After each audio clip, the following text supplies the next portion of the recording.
Así inicia esa noticia en profundidad. Qué placer acompañarles. Soy Tatiana Pérez y les saludo desde nuestra sede central en Caracas, en Venezuela. A partir de este momento, en la próxima hora, tenemos 3 temas que son noticia. Aquí están en titulares. En Noticia Colombia, movilizaciones multitudinarias hasta en los rincones más apartados del país fueron hoy expresión popular del paro cívico. En sus 15 días, el estallido social ha dejado más de 40 personas muertas, cientos de heridos, desaparecidos, el hundimiento de la reforma tributaria y la promesa de matrícula cero para estratos más pobres. Hacemos un balance de este momento que vive el país.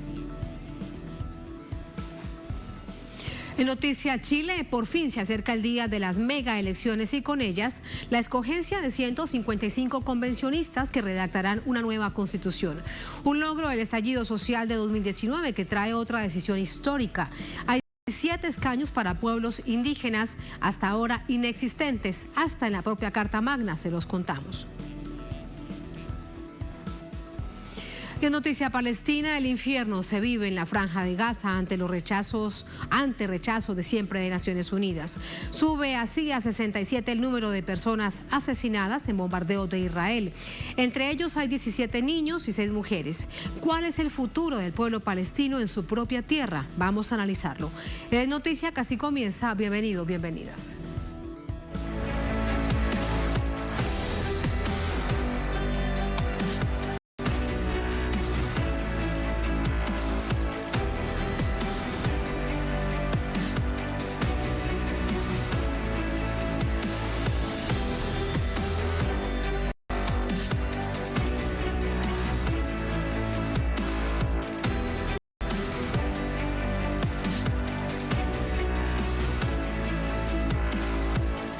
En Noticia Colombia, 15 días han transcurrido desde que el pueblo colombiano se lanzó a las calles contra la reforma fiscal neoliberal, reforma tributaria.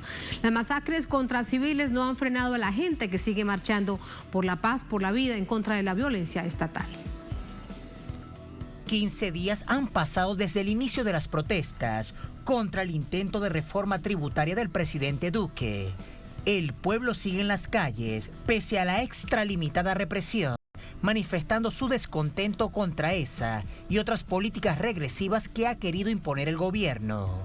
Tras el fracaso de la mesa de diálogo del pasado lunes con el presidente Iván Duque, quien no cedió a ninguna de las solicitudes del Comité Nacional de Paro, este convocó a continuar las marchas en todo el país, mismas que transcurrieron al fin en paz este miércoles.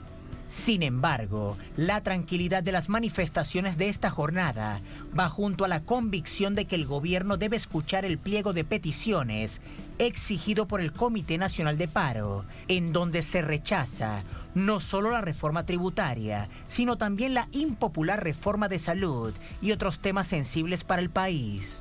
Este miércoles, el presidente Duque, obligado por la masa crítica mundial, parece moderar su discurso, inclusive ante medios internacionales, después de que criminalizó las protestas y mandó a toda la fuerza pública a dar rienda suelta a la más desproporcionada represión. Si hay algún mal accionar de algún miembro de la policía o del ejército en cualquier expresión, esas conductas están siendo investigadas y van a ser judicializadas. Pero es también muy importante decir que la mayoría de los protestantes han actuado pacíficamente y un grupo minoritario que en algunas partes se ha vinculado a algunas acciones criminales, ese tipo de conductas tienen que ser afrontadas por la policía con contundencia.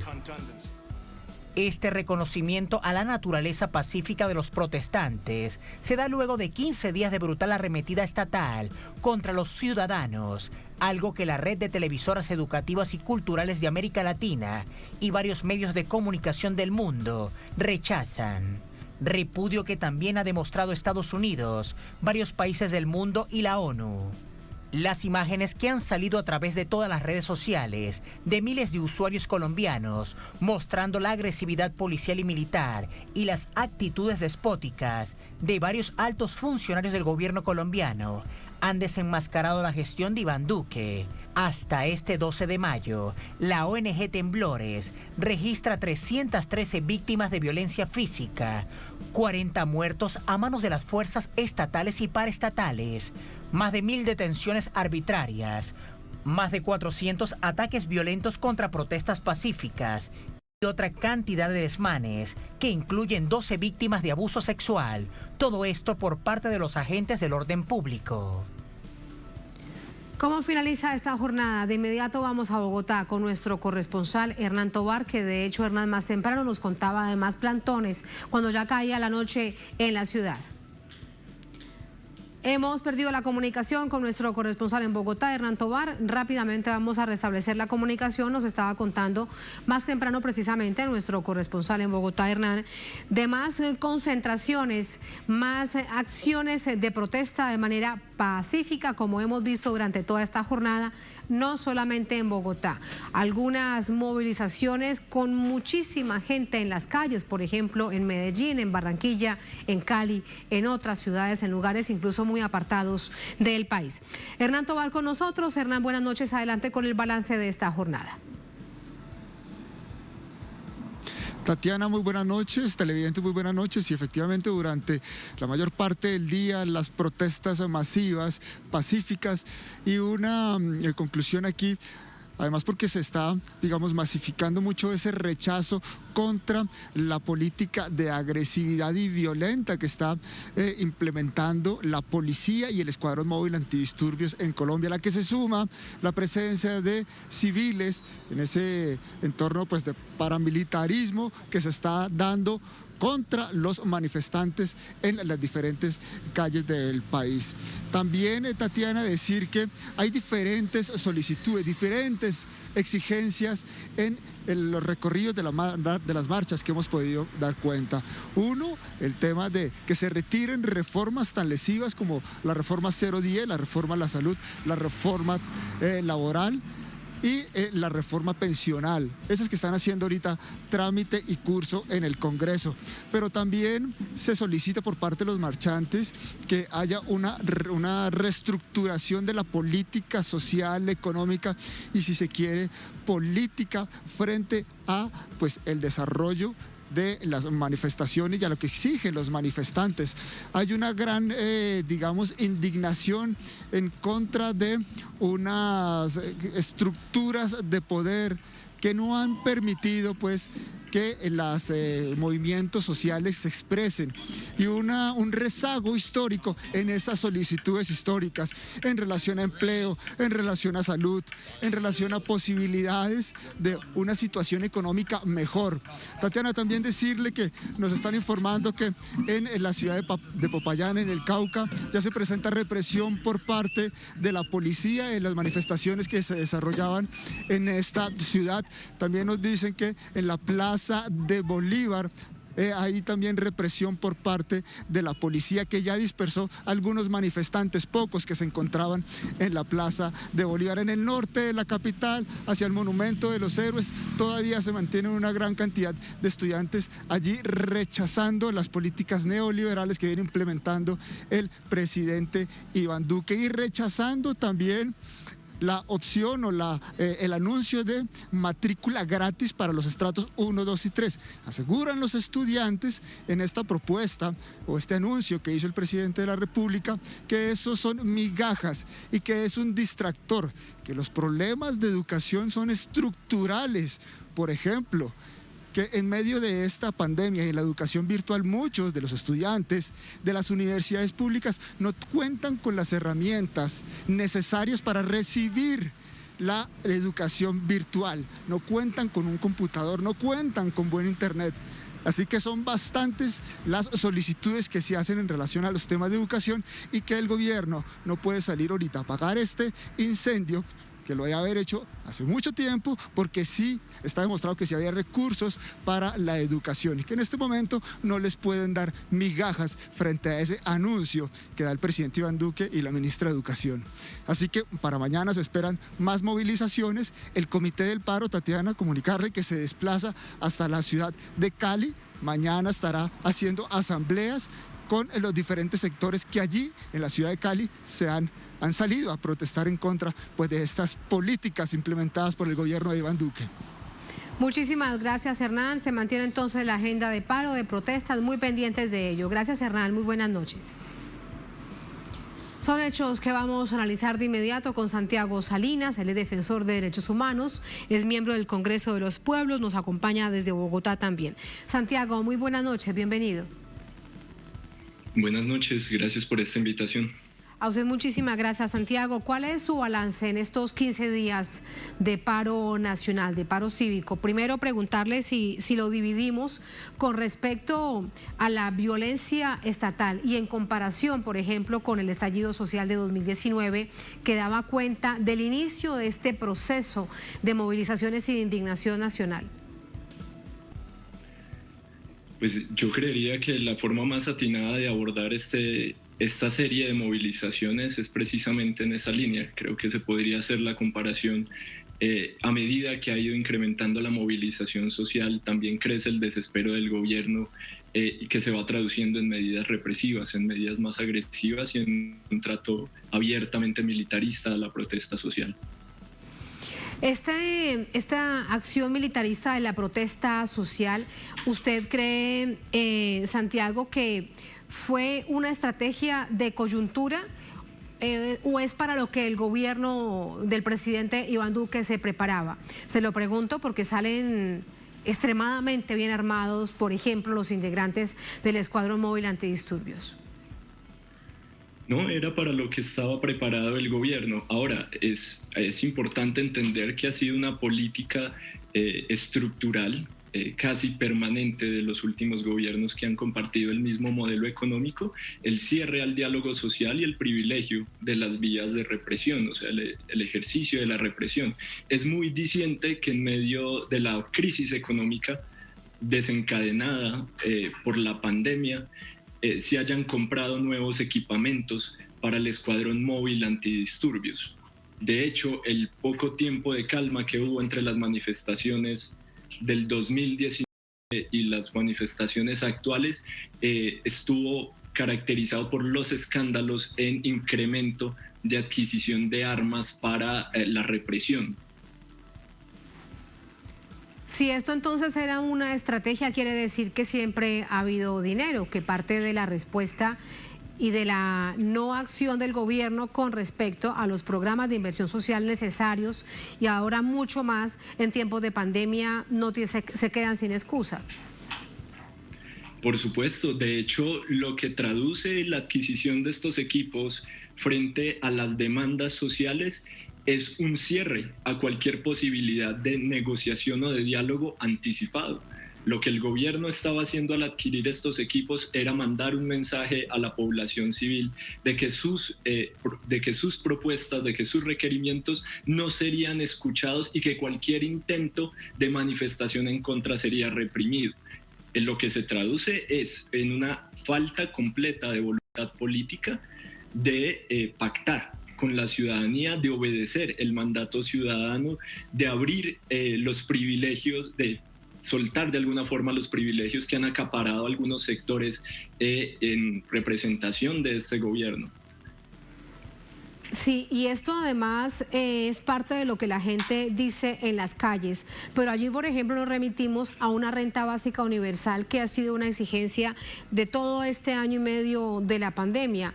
El gobierno dice que atendía en una especie de bonos para un grupo minoritario de la población que era la más necesitada. ¿Usted cree que ahora con este paso que se ha dado se logrará establecer una renta básica universal? No creo que estemos cerca de obtener una renta básica universal.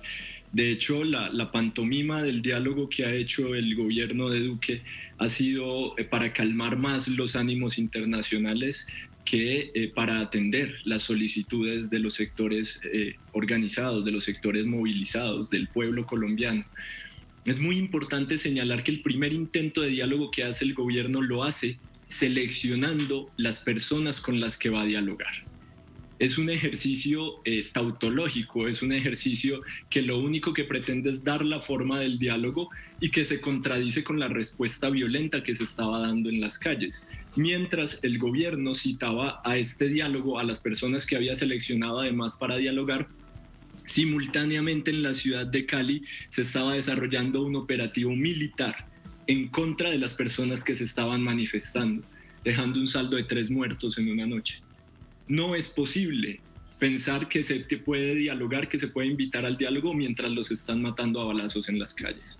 Que fue lo que sucedió en una de las noches más sangrientas y dolorosas para el pueblo de Cali en estos 15 días de paro cívico nacional. Ahora también en términos de balance, si lo vemos de alguna manera en la respuesta a toda esta expresión popular, es el hundimiento de la reforma tributaria. ¿Qué opina usted? La salida del ministro de Hacienda Carrasquilla, es decir, hay algunas acciones concretas. ¿Qué tanto han surtido efecto? ¿Qué tanto pesan al calor de estas movilizaciones? Este es un gobierno que padece un total descrédito precisamente por la forma tramposa de realizar las acciones. O sea, todo lo que parecen concesiones nos toca revisarlo siempre 2 veces.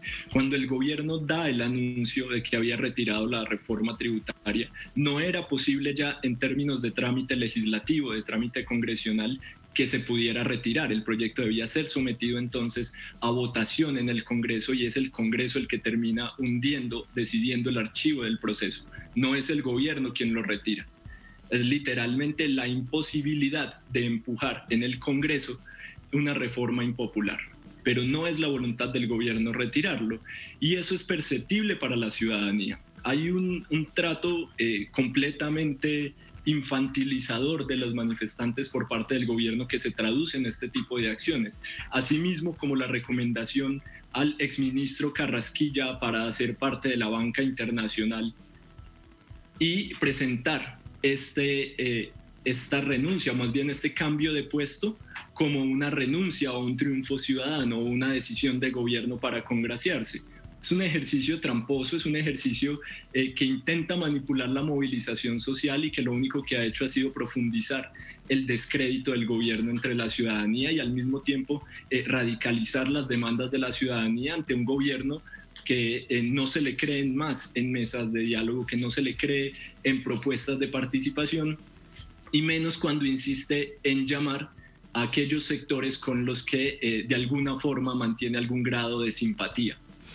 Lo mismo te preguntaría con respecto a este anuncio que hacía la víspera de la matrícula gratuita en universidades públicas para el segundo semestre de este año 2021 en los estratos más empobrecidos del país, como son el estrato 1, 2 y 3. Y usted allí con compañía, Santiago, pero seguimos conversando. Sí, frente a este anuncio, bueno, uno comienza a hablar del gobierno y los gatos se inquietan un poco, eso es una señal preocupante. Pero frente al anuncio precisamente de la matrícula cero para universidades, mencionar que hubo una serie de manifestaciones estudiantiles que marcaron el año pasado, actos de huelga de hambre en todas las universidades públicas del país, tomas culturales, tomas de resistencia por parte del estudiantado, declaraciones públicas, movilizaciones masivas, marchas de antorchas, plantones, choques incluso con la fuerza pública bajo la demanda de la matrícula cero. Presentarlo en este momento y presentarlo además solo para un semestre para tratar de aquietar las aguas, pues constituye una ofensa también al estudiantado que se había venido movilizando. Y entienden también que no es algo que el gobierno se esté concediendo, es algo que se venía demandando del mismo y que hasta que el pueblo no arrinconó de alguna forma al gobierno no comenzó a dar estas concesiones. Pero estas concesiones tienen grandes barreras en la implementación, hay grandes trechos entre las promesas del gobierno y las concesiones que realiza. Entonces, si bien se realiza un anuncio rimbombante de matrícula cero en las universidades, luego hay una declaración posterior del Ministerio de Educación en la que dice sí es matrícula cero, pero es solo para un semestre. Y para ahí como si esas fueran todas las demandas que estuviera presentando el estudiantado o fuera el núcleo de las crisis que viene sufriendo el sistema educativo desde la implementación de la reforma neoliberal de la Ley 30 del 92, Ley de Educación Superior. Ya, entendemos. Eso entonces un pañito de agua tibia para una situación estructural.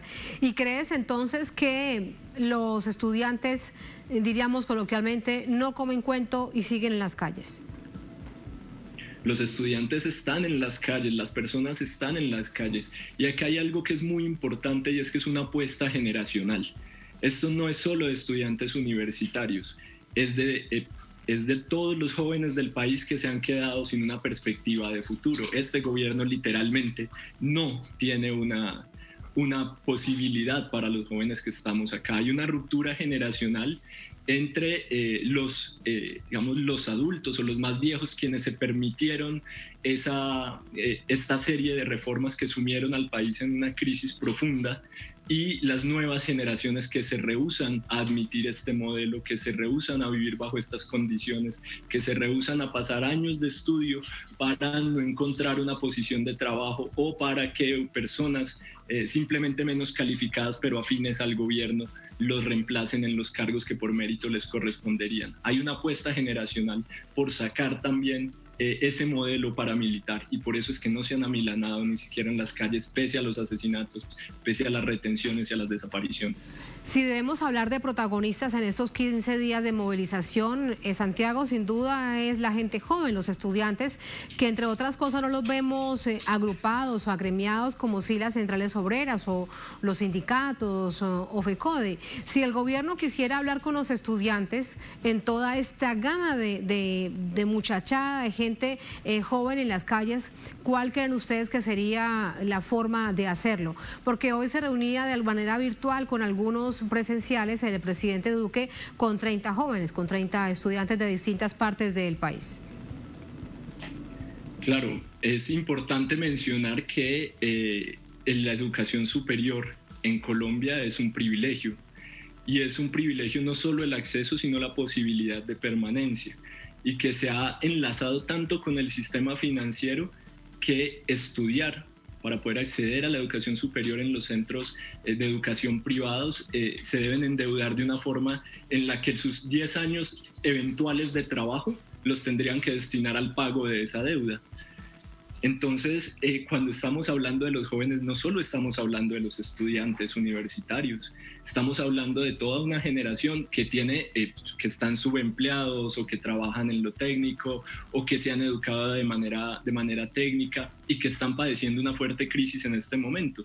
La única posibilidad que se vislumbra en el horizonte para un diálogo con todos estos sectores que se han organizado en forma de líneas, en forma de barricadas, en forma de comités, es un diálogo abierto, es un juicio público generacional, es lo que se le ha propuesto desde estos espacios al presidente Duque. Hay unos espacios propios de la comunidad, unas asambleas populares que se vienen desarrollando por todo el país, una democracia a la que el gobierno se rehúsa a reconocer, pero que en este momento ya está caminando en la constitución de pliegos y reconocimiento de organizaciones locales. Y ninguno de ellos va a admitir una representación hasta que no retiren el ejército, hasta que no retiren el dispositivo genocida que han puesto en la calle, porque no son solo las instituciones legales. Hay un ejercicio de instituciones ilegales y de asesinatos al margen de la fuerza pública que están siendo favorecidos por el Estado durante estas movilizaciones. Y en esas condiciones no se negocia. Y es muy grave, sobre todo porque hay muy poca probabilidad de avanzar en investigaciones en estos llamados grupos civiles armados, pero llama la atención qué nivel de armas tienen y cómo actúan además en contra de la población civil, en el caso por ejemplo de los muchachos en Pereira o de la minga indígena el pasado fin de semana. Muchísimas gracias, Santiago, por este análisis. Muy buenas noches. Igualmente, muchas gracias por invitarnos. Muchísimas gracias. Así vamos a una pausa brevísima en esta emisión de Es Noticia. Al volver en Noticia Chile, por fin se acerca el día de las megaelecciones y con ellas la escogencia de 155 convencionistas que redactarán una nueva constitución. Un logro del estallido social que trae otra decisión histórica. Hay 17 escaños para pueblos indígenas, hasta ahora inexistentes en la Carta Magna actual. Vamos a revisarlo al volver en Es Noticia.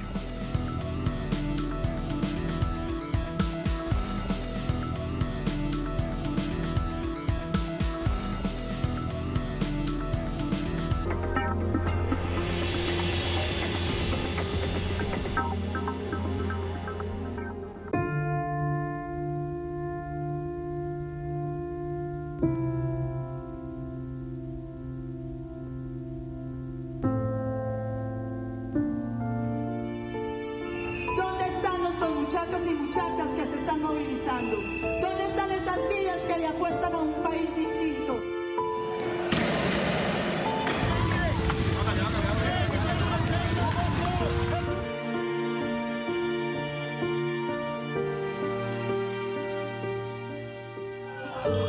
Es la respuesta de los estudiantes y artistas en Bogotá al tratamiento de guerra que el gobierno de Duque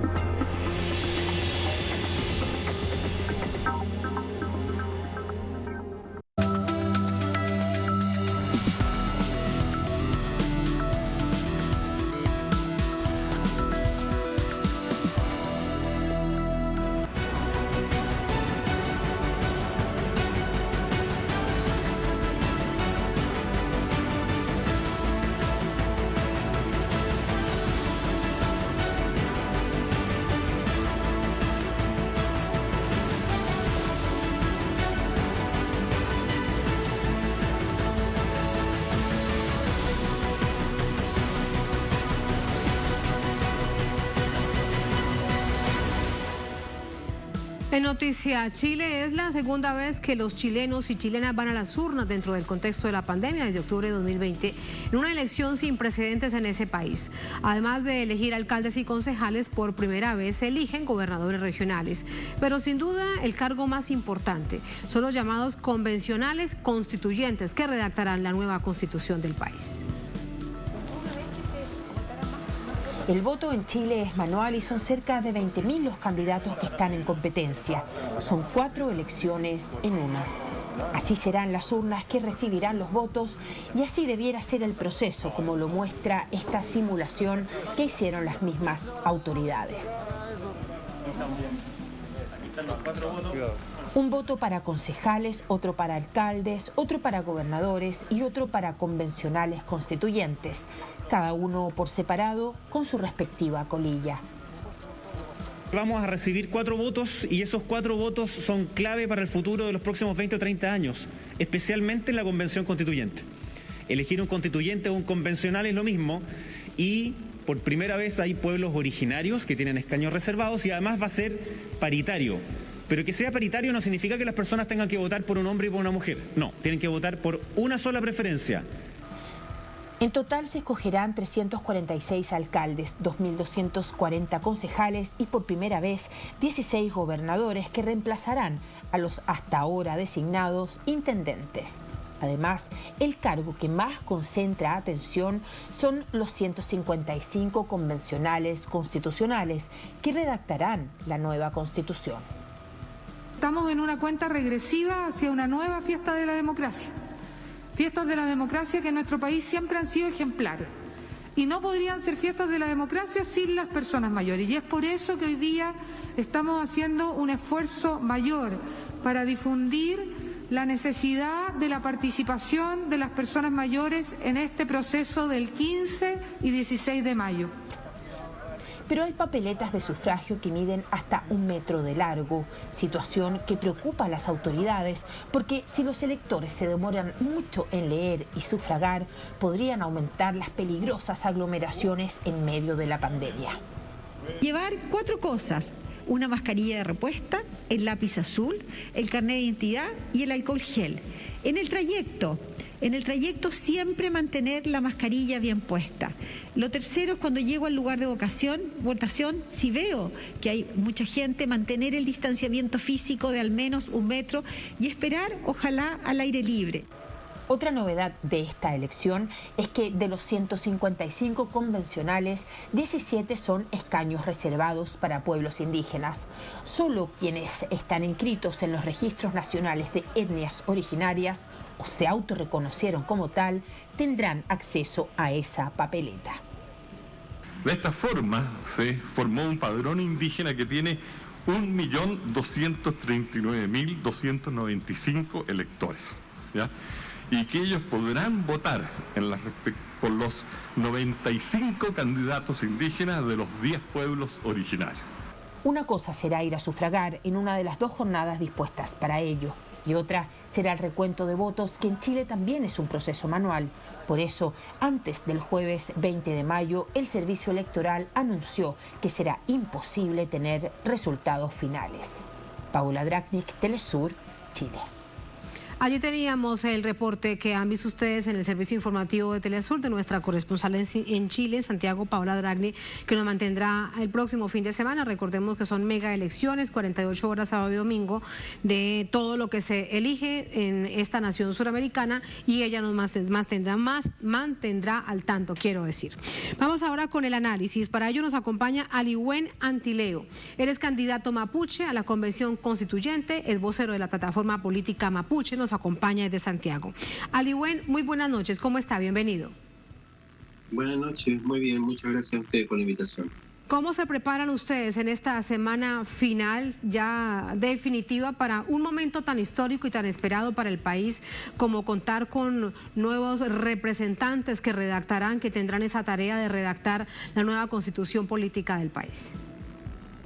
Bueno, en primer lugar es un hecho histórico porque el pueblo en general va a poder redactar una nueva constitución y en particular los pueblos originarios, pueblos indígenas que nunca hemos tenido ni reconocimiento ni participación en ninguna constitución. Desde ese punto de vista, entonces, nosotros como integrantes del pueblo mapuche y como candidatos, lo que estamos conformando en este momento son equipos de apoderados que vigilen precisamente el voto indígena, el voto mapuche en este caso, debido a que es bastante complejo este procedimiento, es inédito y por lo tanto vamos a contar con un voto, con una papeleta especial para pueblos indígenas y lamentablemente los organismos del Estado no han hecho la difusión suficiente ni la capacitación a los vocales de mesa, a los miles de vocales de mesa, y por lo tanto nosotros vamos a tener que tener un rol bastante proactivo para que se le entregue el voto indígena a los indígenas para que de esa manera puedan votar por sus respectivos candidatos constituyentes. Aliwen, pero si le entiendo, son 17 escaños sobre los que ya ustedes tienen el derecho de la participación. ¿Por qué entonces la preocupación? Porque existe un padrón distinto, o sea, existe un padrón para chilenos y un padrón indígena. Y también existe un voto, una papeleta físicamente de papel distinto para los chilenos y otra para los indígenas. Pero lo que sucede es que normalmente cuando una persona o un ciudadano de origen indígena se presenta a la mesa de votación, normalmente los vocales de mesa tienen que entregarle el voto indígena, pero para eso hay que instruir a los miles de vocales de mesa de todo el país, y eso es lo que el servicio electoral no hizo. Y como no lo hizo, entonces no saben que tienen que entregar la papeleta y el voto indígena. Entonces por eso entonces nosotros estamos corriendo, capacitando a nuestros apoderados para destinarlos en distintos locales de votación e instruir a los vocales y nosotros mismos estando ahí ayudar, digamos, o hacer de que se le entregue a la persona, al ciudadano indígena, de origen indígena, que pueda votar por escaños reservados para estos 17 cupos y en particular 7 para el pueblo mapuche. Que esto resulta realmente histórico.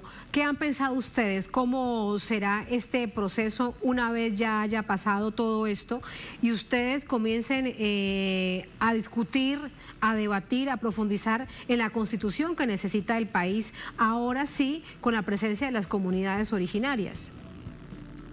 Efectivamente, nosotros tenemos mucha expectativa de participar, porque hasta ahora no tenemos consagrados nuestros derechos desde el punto de vista constitucional.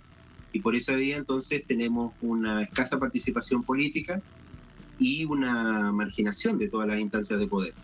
En ese sentido, lo que nos interesa fundamentalmente es cambiar el carácter del Estado de Chile a que sea uno plurinacional, cambiar el modelo económico que es neoliberal, a ultranza, es tal vez uno de los países neoliberales, por así decirlo, más ortodoxos en América Latina, Eso nosotros lo queremos cambiar a uno que sea de carácter solidario y que apunte hacia el buen vivir, en el sentido de tener una relación distinta con la naturaleza. Es nuestra visión, pero somos solamente 17 de 155. Deberíamos haber sido 24, pero la derecha se opuso terminantemente a que tuviéramos la representación que nos correspondía. Entonces es fundamental para nosotros hacer alianzas. Una vez que lleguemos, los que lleguen tendrán que hacer alianzas, primero una bancada indígena de 17 y posteriormente con aquellos sectores progresistas, democráticos, populares, que también están por afectar al modelo y superar el modelo heredado de la dictadura de Pinochet, que es el modelo neoliberal. Y para eso entonces hay que aliarse con las feministas, con los sectores feministas, con los sectores ecologistas, con los sectores sindicales y populares de todo el país. Y en función de eso generar una correlación de fuerza política, institucional, para cambiar la Constitución, por así decirlo, en lo más avanzado posible, a pesar de las inmensas restricciones que tenemos desde el punto de vista de los quórum para generar estos cambios. Sí, Aliwen, y esto en particular resulta sin duda trascendental, pero también un gran desafío, porque si vamos, por ejemplo, al caso de los pueblos mapuche, de pueblos originarios, ustedes han sido en décadas, tal vez en siglos, víctimas de la usurpación de los territorios por parte de grandes empresas, de transnacionales, de organizaciones, etcétera, etcétera. Así que es una lucha que viene bastante fuerte. Sí, efectivamente, es una manera política, institucional, democrática de atender estas demandas históricas. Una de ellas es, para nosotros, la restitución del territorio ancestral mapuche. Hay que entender, digamos, de que en este momento también se producen, en este mismo momento, deben haber alrededor de 30 recuperaciones de tierra activas en este momento en la 8ª, 9ª y 10ª región, precisamente como usted lo señala, ya sea en contra de particulares que han usurpado o de empresas forestales. Y este es un conflicto que se arrastra desde hace ya décadas entre el pueblo mapuche y sectores mapuche con el modelo económico y con el Estado, y por lo tanto esta es una oportunidad de atender esas demandas históricas de nuestro pueblo, porque de lo contrario lo más probable es que este conflicto se mantenga y también a futuro se agudice si es que no se resuelve por la vía institucional. Y ese es el escenario de aquí al próximo sábado y domingo, elecciones además inéditas por lo extensas en el país. Aliwen, muchísimas gracias, muy buenas noches. Buenas noches y gracias a ustedes. Hasta luego. Así vamos a otra pausa en la emisión de Noticia de esta noche. Al volver en Noticia Palestina. El infierno se vive en la Franja de Gaza ante los rechazos de siempre de Naciones Unidas. Así sube a 67 el número de personas asesinadas en bombardeos de Israel. Entre ellos hay 17 niños, 6 mujeres. ¿Cuál es el futuro del pueblo palestino en su propia tierra? Vamos a analizarlo al volver en Es Noticia.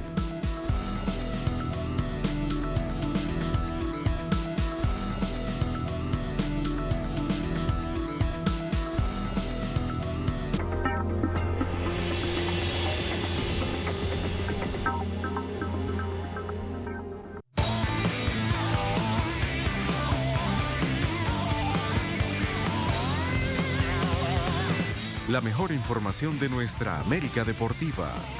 Un espacio para el análisis y mirar el deporte como nunca antes. Sábados y domingos. Solo por Telesur.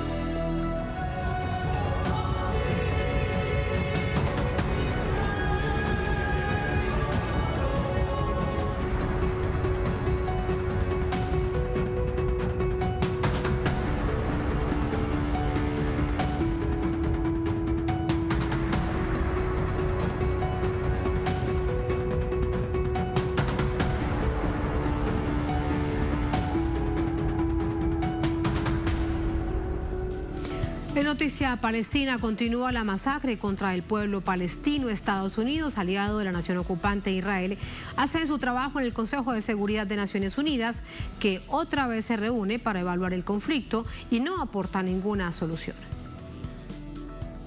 Hasta las 7 de la noche de este miércoles, los bombardeos israelíes en la Franja de Gaza dejaron 67 palestinos asesinados, entre ellos 17 niños, 6 mujeres y un anciano. Los residentes se encuentran en estado de pánico, señaló el portavoz del Ministerio de Sanidad palestino. El defensor de derechos humanos Rami Abdou denunció que en menos de 24 horas el Estado de Israel bombardeó más de 3 torres que albergan la mayoría de los medios de comunicación locales e internacionales que trabajan en Gaza. Abdou aseguró que está imponiendo un apagón a los medios y es un paso para encubrir cada vez más los crímenes de guerra que cometen. El presidente palestino advirtió que defenderán sus lugares sagrados y sus derechos. Jerusalén es una línea roja, el corazón y el alma de Palestina. No habrá paz, seguridad ni estabilidad sin su liberación completa y su regreso al pueblo palestino, a su nación árabe e islámica. Jerusalén es la capital de la eternidad, Estado de Palestina. Señaló directamente a sus opresores. Dirijo mis palabras específicamente a Estados Unidos e Israel. Ya es suficiente. Déjennos. Seguiremos siendo espinas en sus ojos. No dejaremos nuestra patria, no dejaremos nuestro país. Acaben con su ocupación de nuestra tierra hoy y no mañana. Sobre este asunto, el ministro de Relaciones Exteriores ruso, Sergei Lavrov, solicitó a Naciones Unidas retomar las consultas de llamado cuarteto, mediadores internacionales para Oriente Medio. La tarea más urgente es convocar al cuarteto de mediadores internacionales, Rusia, Estados Unidos, la ONU y la Unión Europea. El secretario general de Naciones Unidas manifestó su disposición luego del encuentro con Lavrov. Estamos totalmente comprometidos con la rehabilitación del cuarteto. Estamos totalmente comprometidos a promover todo tipo de diálogos entre las partes y otros actores claves que puedan apoyar todos los esfuerzos necesarios para la desescalada, pero también para la rehabilitación del proceso de paz que ha estado inactivo durante demasiado tiempo. En paralelo, Estados Unidos volvió a bloquear una declaración del Consejo de Seguridad de la ONU, que se reunió de emergencia este miércoles en el contexto de esta escalada de agresiones. En cambio, Washington enviará un emisario a Oriente Medio en nombre del presidente Joe Biden. De igual forma, las resoluciones no representan una salida. La ONU ha emitido más de 100 sobre el conflicto palestino-israelí, desde que Palestina fue dividida por este organismo en 2 estados en 1947, uno judío y otro palestino. 7 décadas después de ese hecho, el Estado de Israel sigue sometiendo impunemente al pueblo palestino a un apartheid. Vamos a analizar esta situación en el marco de la coyuntura, siempre con el marco histórico. Para ello nos acompaña Francisco Coloane, sociólogo, político, analista de vasta trayectoria internacional, es funcionario de Naciones Unidas en Oriente Medio, nos acompaña desde Santiago de Chile. Doctor Coloane, muy buenas noches, bienvenido. Gracias por estar con nosotros. Buenas noches, gracias. Gracias a usted. ¿De quién es la completa responsabilidad, doctor Coloane, de esta tragedia que vive ahora en esta nueva oportunidad, pero nos recuerda, por ejemplo, a la operación tan dolorosa para el pueblo palestino de 2014, ahora de nuevo, que está viviendo este pueblo? La información que tenemos solo hasta este momento es que hay 67 personas asesinadas, 17 de ellas niños y niñas. ¿De quién es la completa responsabilidad de esta tragedia? No hay una completa responsabilidad. Si se podría hablar de una completa responsabilidad, es de Naciones Unidas, que es la responsabilidad histórica de haber confirmado la creación del Estado de Israel y no crear inmediatamente después de la creación del Estado de Israel, se debió haber creado el Estado palestino. Es un error histórico de Naciones Unidas. Es un grave error histórico. En ese tiempo, inmediatamente después de la Segunda Guerra, no midieron, nos anticiparon ante lo que iba a significar estratégicamente en el largo plazo, en el ámbito de las relaciones internacionales, esa fractura histórica que hay en el mundo, en el sentido de que no hay un Estado de Israel, de palestino, porque se le despojó de sus territorios y fueron expulsados. Eso es inédito. Después tuvimos la guerra de Corea. Estados Unidos intentó bombardear Corea del Norte de forma nuclear, eso todo el mundo lo sabe. No pudieron por razones domésticas internas. MacArthur fue impedido, ¿no? Y también tenía el objetivo de bombardear China. Estaba hablando del 49-48. Por lo tanto, esta fractura histórica hay que analizarla en el contexto del origen. Ya no se puede más. Como bien decía esta nota de Telesur, son acciones del Estado de Israel a nivel de crimen que merecen ser tratados en la Corte Penal Internacional. Es decir, Israel viola permanentemente las resoluciones del Consejo de Seguridad y de Naciones Unidas. Todas. Ellos tienen que desocupar los territorios ocupados. Eso, desde ese punto de vista, la comunidad internacional y Naciones Unidas es la principal responsable. ¿Y dónde está el tope? El tope está en el Reino Unido y en Estados Unidos, fundamentalmente, que son los aliados más importantes que tiene Israel. No el resto de la comunidad europea, que es una mezcla. Porque el lobby de Israel, donde es poderoso, es en el Reino Unido y en Estados Unidos. Lo que hicieron, por ejemplo, con Donald Trump. Digamos, uno lee el New York Times, lee el Washington Post. No es verdad de que Israel o el lobby de Israel dentro de Estados Unidos no entregó todo lo que pudo a Netanyahu. Y el lobby de Israel no le devolvió la mano y Trump perdió la elección. Es decir, ese era el canje, por decirlo de alguna manera. Un canje muy abierto, muy claro. Trump hizo todo por mantener a Netanyahu en el poder y el lobby de Israel no le devolvió la mano. A propósito de Benjamín Netanyahu, doctor Koloane, permítame plantearle la siguiente pregunta. Las imágenes que teníamos, que la vamos a ubicar de nuevo en pantalla, son imágenes en vivo de la Franja de Gaza. Así está, aparenta tranquilidad y en cualquier momento comienzan los bombardeos. Hemos visto incluso a plena luz del día, cuando amanecía, nuevos bombardeos por parte de la potencia ocupante de Israel, que lo que debería hacer es proteger como potencia ocupante a sus ocupados y lo que hace es asesinarlos. La pregunta con respecto a Benjamín Netanyahu, en la cuerda floja política que se encuentra, doctor Koloane, si está utilizando de nuevo a el pueblo palestino como excusa para buscar alguna opción política de quedarse en el poder. De alguna manera, él tiene el apoyo de los asentados, de los que están en los territorios ocupados. Tiene el apoyo del radicalismo de ultraderecha, del sionismo, absolutamente. Por lo tanto, él cuenta con el ataque y esta acción criminal en contra de palestinos para recuperar el poder perdido. En este momento Netanyahu está en la cuerda floja, pero también hay otro elemento que es un poco más macro y más externo a Israel. Hoy día está en una transición política dentro de Estados Unidos y también dentro del diálogo de las potencias. Hoy día las potencias no están dialogando, me refiero a Rusia y Estados Unidos. Cuando eso ocurre, lo periférico se desordena.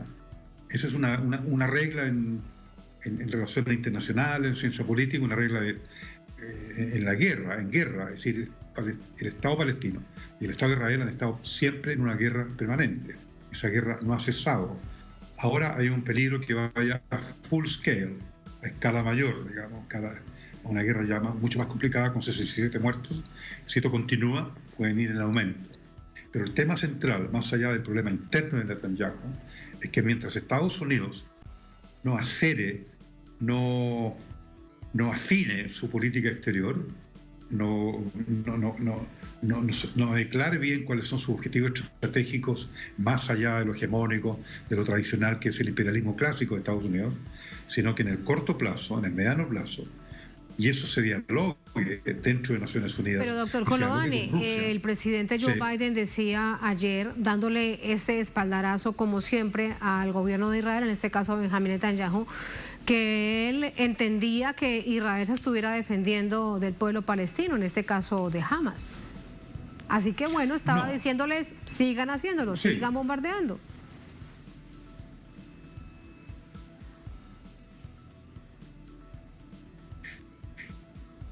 Doctor Kolohane. Sí, lo escucho, adelante. Sí, el tema central es que en qué va a terminar esto, va a continuar esta confrontación a este nivel, porque ellos no tienen capacidad de eliminar a Hamas.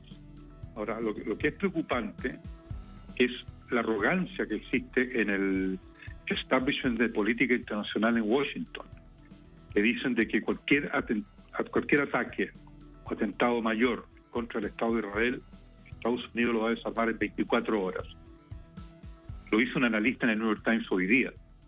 Eso es muy peligroso, porque eso es una arrogancia de un analista en un think tank norteamericano que está planteando directamente una confrontación nuclear con Rusia. Rusia no va a permitir un wipeout, una barrida en contra de Egipto, de Jordania, de Irán o de lo que sea. Es decir, que entonces, ¿qué significa? Que no hay contención.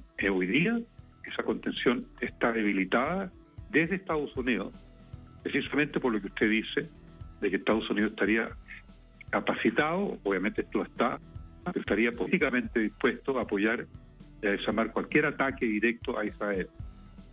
Ese tipo de arrogancia es jugar en el límite, es prácticamente estar sobre la línea roja, en el abismo. Y eso sucede porque Biden no está negociando ni conversando con Putin. Ese es el tema central. Y el radicalismo de Netanyahu, ultraconservador, ultra antipalestino, porque no todo Israel es anti-ultrapalestino. Digamos, hay sectores internos progresistas de Israel que no están con la política de Netanyahu. De hecho, ahora que usted lo dice, doctor Kolohane, vale la pena recordar que hay movilizaciones de distintas partes en Israel que rechazan esta postura del gobierno de Benjamín Netanyahu, que consideran a los palestinos, al pueblo palestino, como parte de la historia, como parte de su vida, de su cultura, que no los consideran como unos enemigos. Es decir, no todo el pueblo de Israel piensa como el gobierno de Benjamín Netanyahu. Sí, digamos, hay que ser muy claro respecto al sionismo. El verdadero judaísmo no es sionista. El verdadero judío de diáspora, y eso se lo tengo que decir a Telesur, a usted particularmente, a su audiencia, el verdadero judío, el verdadero judaísmo no es sionista y tampoco reconoce al Estado de Israel. Se queda en la diáspora, se queda en su gueto, se queda en su silencio, se queda en su sufrimiento, fuera de Israel. Ese es el verdadero judaísmo.